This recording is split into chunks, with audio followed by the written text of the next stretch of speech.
નમસ્કાર, હું છું એન્કર અર્પિતા પટેલ. આપ જોઈ રહ્યા છો news snap channel. News snap ચેનલમાં દર્શક મિત્રો આપનું હાર્દિક સ્વાગત છે.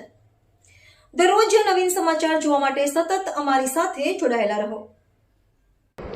ઝાંઝરકા ગામના ખેતરોમાં પાણી ભરાતા કપાસનો ઉભો પાક પાણીમાં ગરકાવ, ખેડૂતોમાં ચિંતા. નર્મદા નિગમ સામે વળતરની માંગ ઉઠી.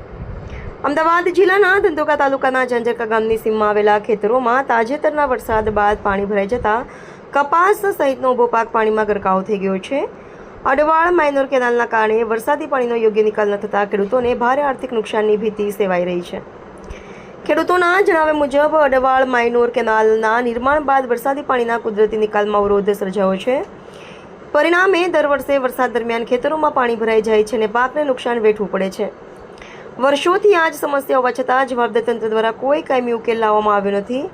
હાલમાં ખેતરોમાં કપાસના છોડ પાણીમાં ડૂબેલા જોવા મળી રહ્યા છે. જો આગામી દિવસોમાં પાણીનો તાત્કાલિક નિકાલ નહીં કરવામાં આવે તો કપાસનો આખો પાક નિષ્ફળ જવાની ભીતિ ખેડૂતો વ્યક્ત કરી રહ્યા છે. આ પરિસ્થિતિને પગલે ખેડૂતો દ્વારા સ્થળ પર તાત્કાલિક સર્વે હાથ ધરી પાકના નુકસાનનું મૂલ્યાંકન કરવામાં આવે તેમજ અસરગ્રસ્ત ખેડૂતોને યોગ્ય વળતર અને સહાય જાહેર કરવામાં આવે તેવી માંગ કરવામાં આવી છે. સાથે જ વરસાદી પાણીના કાયમી નિકાલ માટે અસરકારક વ્યવસ્થા ઊભી કરવાની પણ માંગ ઉઠી છે. ખેડૂતોએ નર્મદા નિગમને આ સમગ્ર મામલે જવાબદારી સ્વીકારી અસરગ્રસ્ત ખેડૂતોને પાક નુકસાનનું વળતર ચૂકવવાની માંગ કરી છે.